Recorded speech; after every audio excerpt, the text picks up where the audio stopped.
a la mesa de diálogo, porque, cómo ha estado ocupado el día de hoy, movidito el día aquí en Sin Censura. Le tengo una sorpresa para cerrar el programa, ¿eh?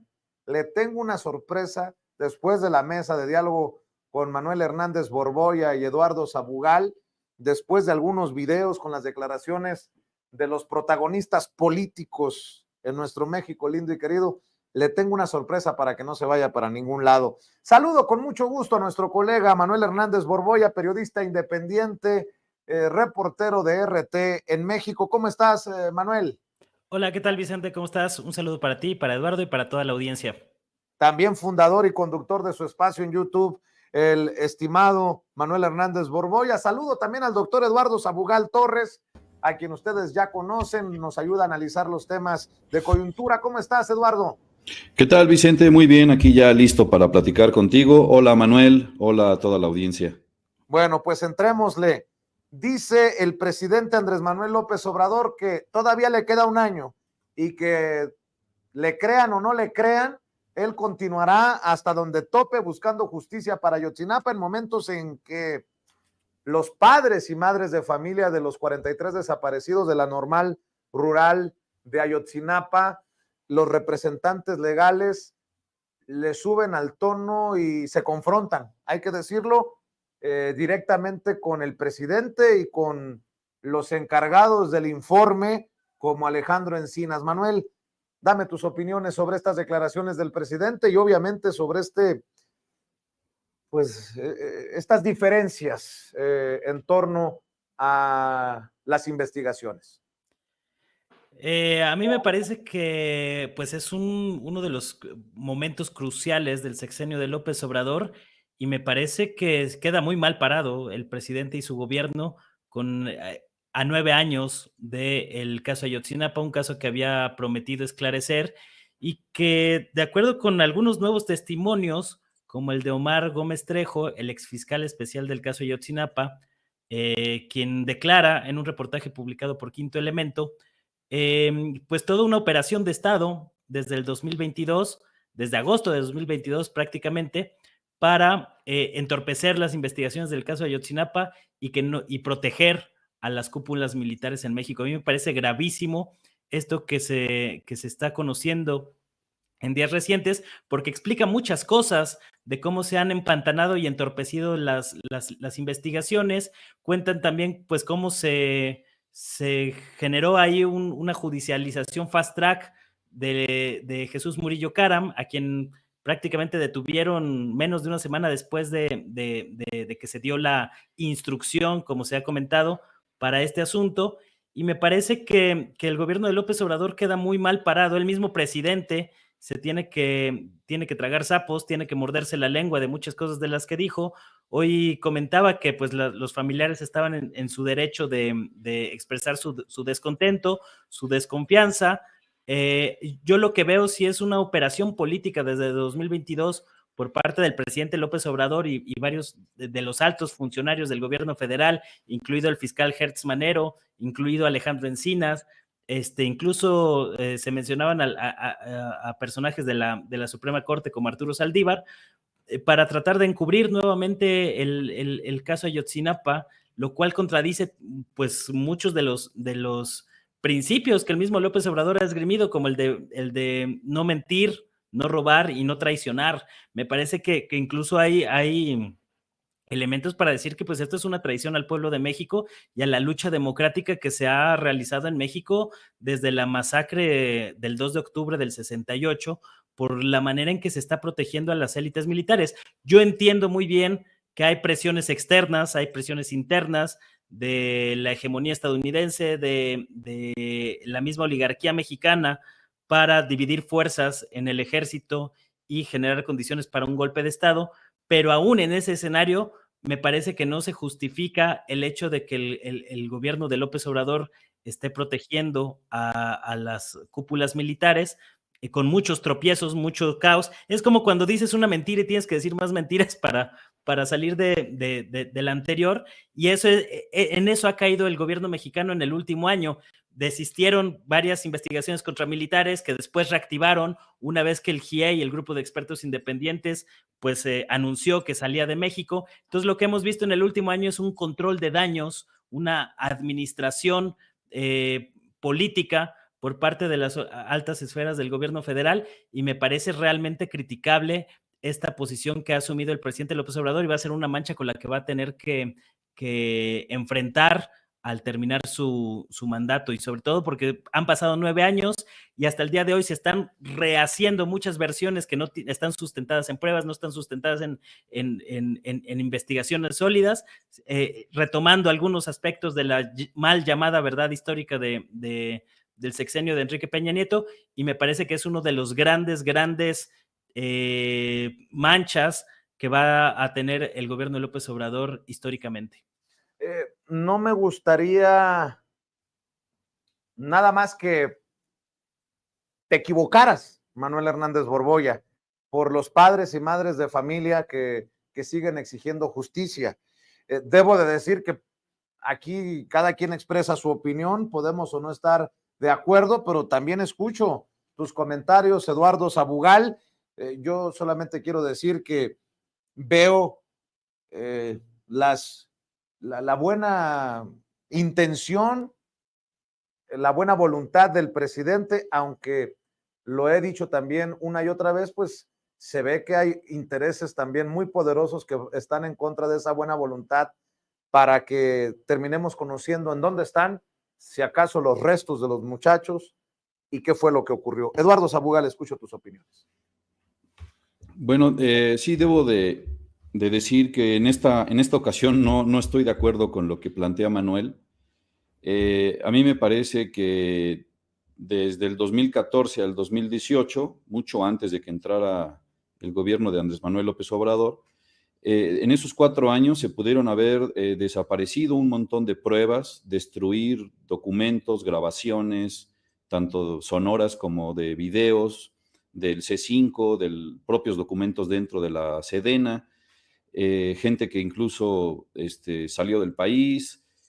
Es decir, 4 años para borrar evidencias, ¿no? Entonces, cuando se dice hace 9 años que no se resuelve nada, me parece un poco tramposo, ¿no? Porque en realidad, desde el 2018 hasta la fecha, ha habido muchos avances. Yo sigo creyendo, no solo en la buena voluntad de López Obrador o de el subsecretario Alejandro Encinas, sino yo creo en su trabajo. Es decir, no es cosa menor haber intentar llevar a juicio, haber detenido a un exprocurador, ¿no?, general de la República, a 2 excomandantes del ejército, de los batallones 27 y 41, batallones de infantería de Guerrero, reconocer que fue un crimen de Estado. Hoy Alejandro Encinas habló que estaba coludida la Policía Federal, ¿no?, preventiva, que estaba coludida la Policía del Estado de Guerrero.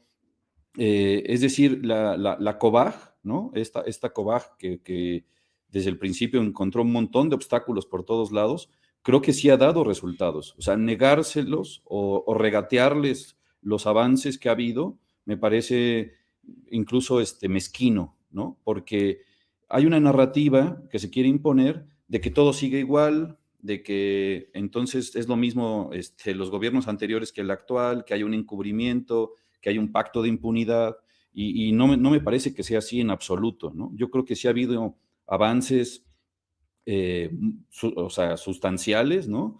Se les ha entregado toda la documentación que se ha obtenido a los padres, y también me parece algo terrible que se quiera politizar o lucrar con el dolor de la gente, ¿no? Es bastante entendible el profundo dolor de los familiares de los 43 desaparecidos de Ayotzinapa, nos duele a todas y a todos, y yo creo que lo que hay que hacer es justamente apoyar a un gobierno que intenta esclarecer estos hechos.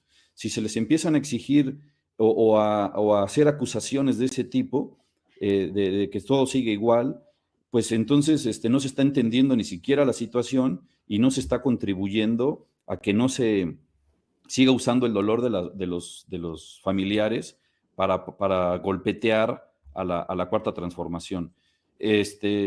hace poco, incluso creo que ayer o antier, una jueza le dio un amparo a Tomás Herón para que ya ni siquiera se pueda mencionar su nombre o llamarlo torturador o llamarlo como uno de los artífices de la dichosa, de la maldita verdad histórica que se inventaron, ¿no?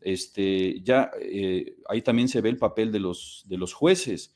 Es ese amparo que consiguió este individuo obliga a Alejandro Encinas, como subsecretario de Gobernación, a no poder mencionar su nombre ni siquiera en redes sociales ni en documentos oficiales, ¿no? Entonces, está nadando contracorriente Alejandro Encinas y en general el gobierno de la Cuarta Transformación para poder esclarecer este caso que, repito, tuvieron 4 años para borrar evidencias y documentos. Así es. Déjenme ir en una segunda ronda con este mismo tema, pero desde otra perspectiva. Desde el 2022, hay que decir que Alejandro Encinas, encargado de la investigación sobre Ayotzinapa, ha dicho que Jesús Murillo Caram, que Ángel Aguirre, el exgobernador de Guerrero, que en ese entonces jefe de la policía de la Ciudad de México, Omar García Harfuch, 18 exfuncionarios se habían reunido para fabricar la verdad histórica. Y hoy, a pregunta expresa de un colega periodista, en su informe, Alejandro Encinas, en su conferencia, reitera que el hombre que encabeza las encuestas rumbo al proceso electoral en la Ciudad de México en el 2024, Omar García Harfuch, sí estaba en esta junta de autoridades o en las juntas de las autoridades en donde se fabricó esta mentira que llamaron verdad histórica. ¿Se cae con esto? ¿De alguna manera pone en riesgo la aspiración de Omar García Harfuch en la Ciudad de México desde tu perspectiva, Manuel? Pues al menos debería. A mí me preocupa mucho que precisamente yo veo pues un impulso ahí de algunos sectores del partido Morena a una candidatura como la de Omar García Harfuch, y me parece muy preocupante y hasta irracional que le pretendan entregar el principal bastión de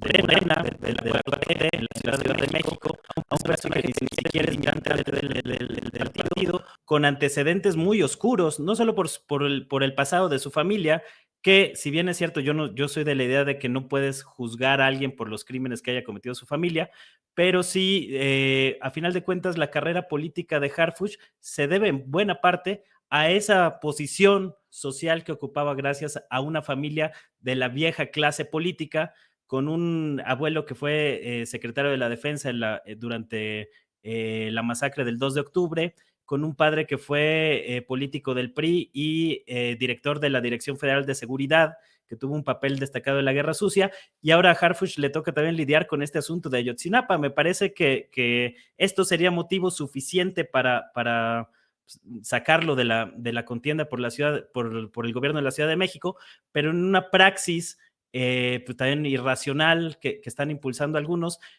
con un clasismo, incluso me atrevería yo a decir, dentro del mismo Morena, ven en Harfuch a una persona que podría traer votos de las clases medias altas, en lugar de apostar por perfiles ya probados, como lo ha sido la gestión de Clara Brugada, ¿no? Y volvemos a lo mismo, o sea, a mí me preocupa mucho cómo se junta esto de el impulso que se le está dando desde algunos círculos cercanos a Claudio Sheinbaum a una candidatura como la de Harfuch, que incluso se destapó en el periódico La Jornada, lo cual habla al menos para mí, que he estado dentro de los medios de comunicación, cómo se está echando adelante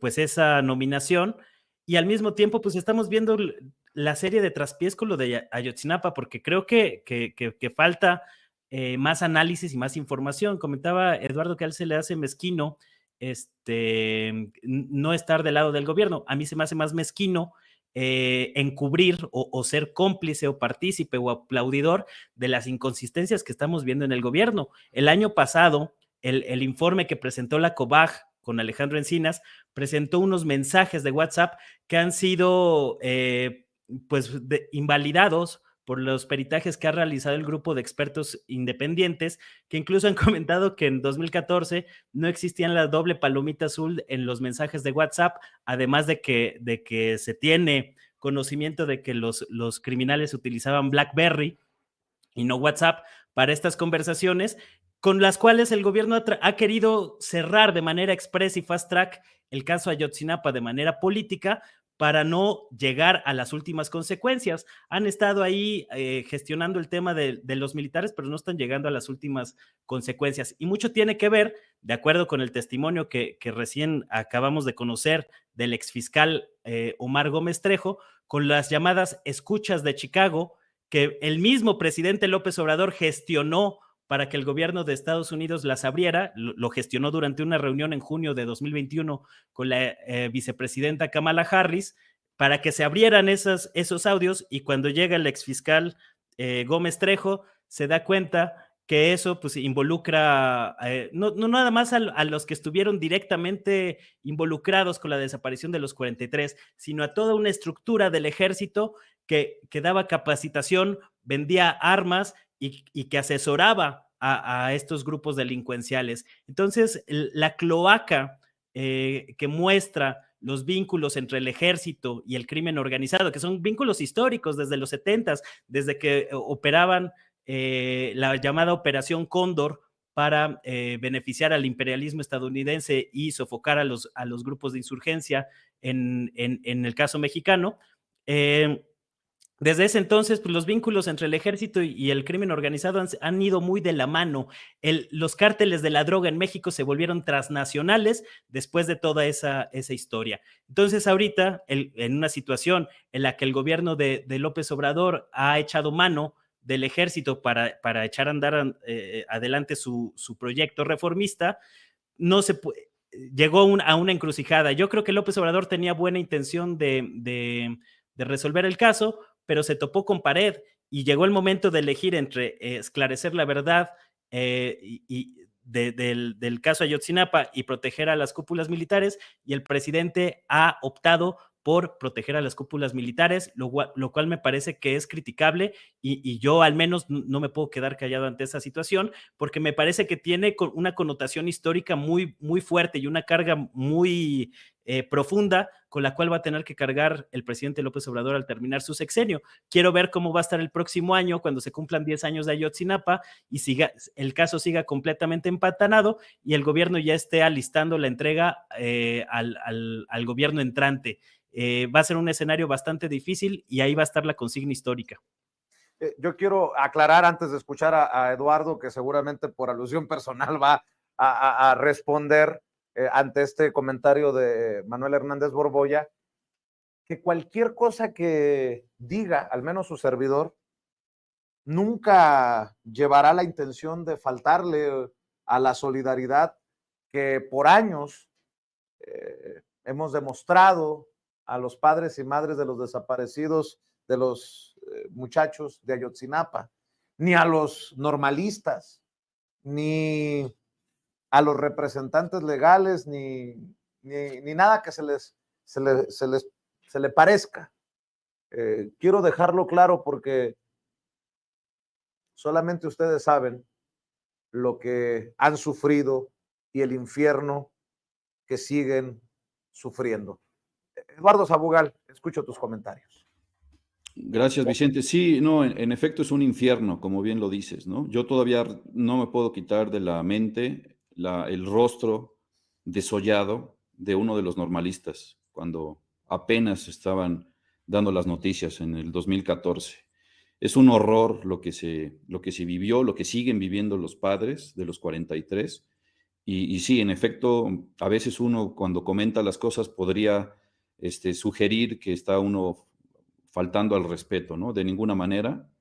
Y yo creo que el dolor de ellos es el dolor de todas y de todos nosotros.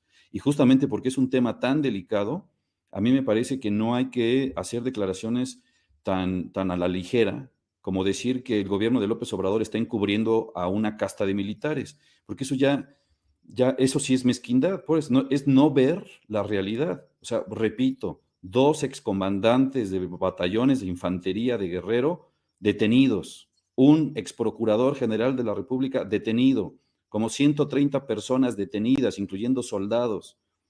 O sea, no ver eso, o sea, en ningún país de América Latina, ya no digamos en México, en ningún país ha habido un intento por llevar a la justicia a exmilitares o militares en función. Entonces, no se queda en retórica, no se queda en buenas intenciones, son hechos concretos lo que ha hecho la Cuarta Transformación. Y no se trata de ser aplaudidor o de considerar mezquino a quien no apoya al gobierno de la Cuarta Transformación.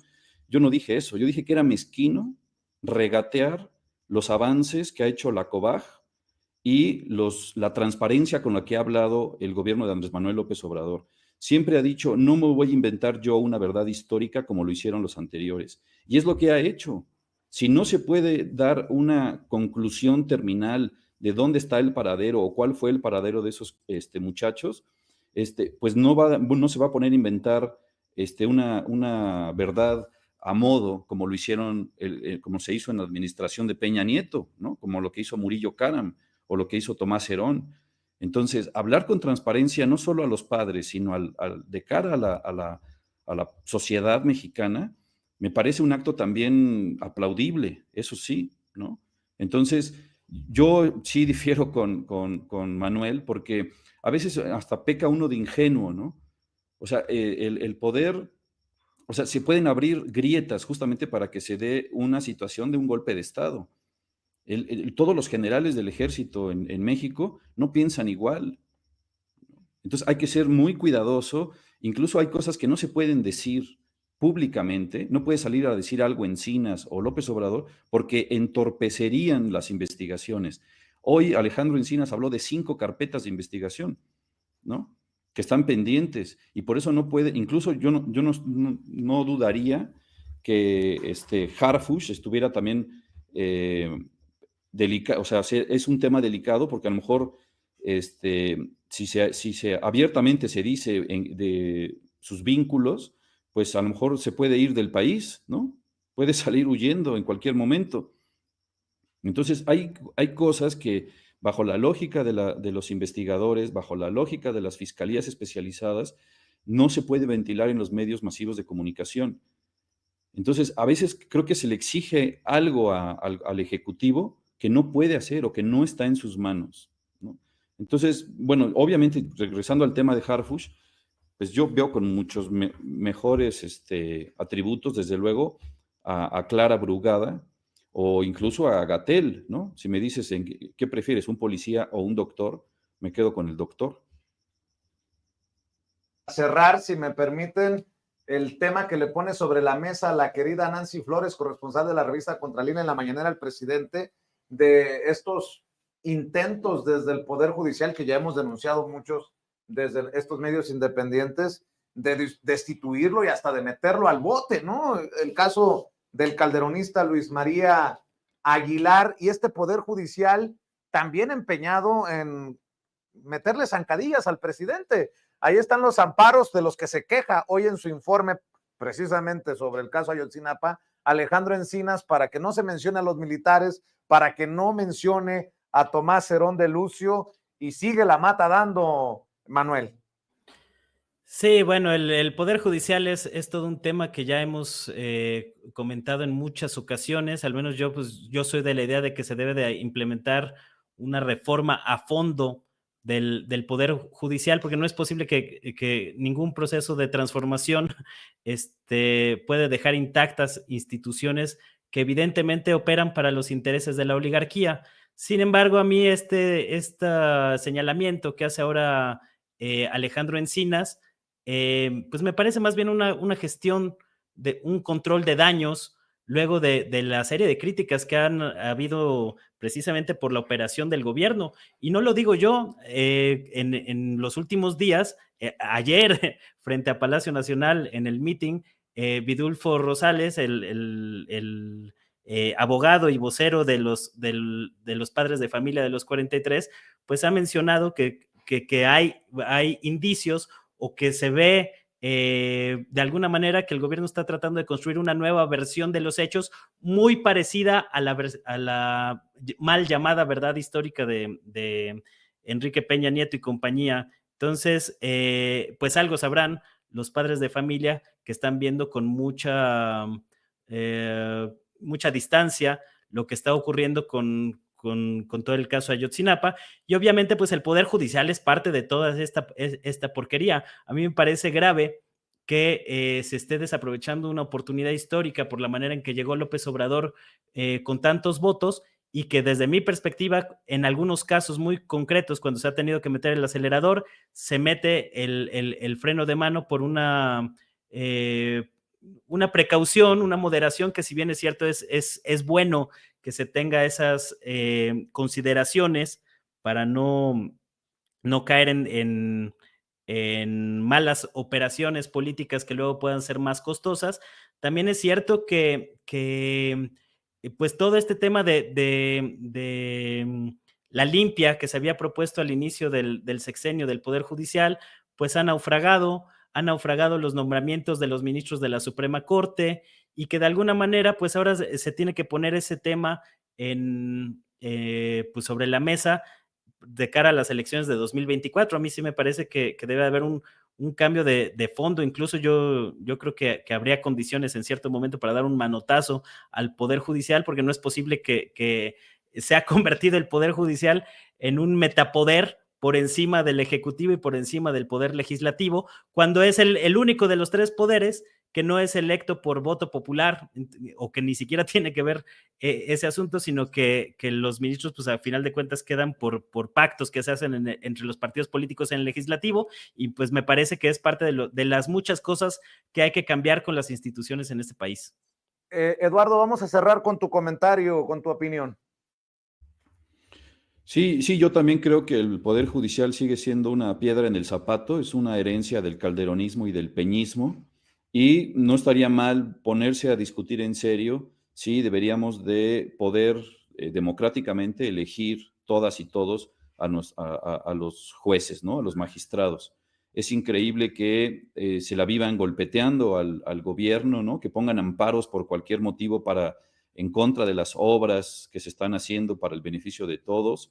Y sí, yo creo que el Poder Judicial sigue defendiendo al viejo régimen. Ahora, me parece también ingenuo pues no entender la división de poderes. La Cuarta Transformación ocurrió afortunadamente en el Ejecutivo y en el Legislativo, pero el Poder Judicial quedó intacto, prácticamente intacto. Entonces, hay cosas que se le reclaman al gobierno de López Obrador cuando en realidad no tiene nada que ver el gobierno de López Obrador, ¿no? Sino justamente estas rémoras del viejo régimen, que habrá que encontrar la forma de quitarlos. Y eso tiene que ver con la reforma a la Constitución, o una mayoría en el Congreso en el siguiente año, para que se puedan aprobar estas reformas que permitan que el Poder Judicial también se democratice. Querido Eduardo, ¿por qué no cerramos invitando a la audiencia de Sin Censura a tus trincheras? Gracias, Vicente. Es @perifoníaR. Ahí me pueden encontrar en lo que antes era Twitter, @perifoníaR. Muchas gracias. Gracias, Manuel. Hasta la vista. Gracias al doctor Eduardo Sabugal. Manuel Hernández Borboya, ¿por qué no cerramos también invitando a esta audiencia a tus trincheras? Sí, bueno, pues ahí estamos de tiempo completo en Twitter, Manuel H. Borboya. Ahí tengo publicados un par de hilos por si quieren ahondar en estas cuestiones. También en el Facebook, Manuel Hernández Borboya. Muchas gracias, Eduardo. Muchas gracias, Vicente. Gracias a la audiencia de Sin Censura, y nos seguimos viendo. Hoy sí estuvo sabrosón, duro el debate, el diálogo en Sin Censura. Gracias, Eduardo. Gracias, Manuel. Hasta luego. Hablan sin pelos en la lengua, sin censura.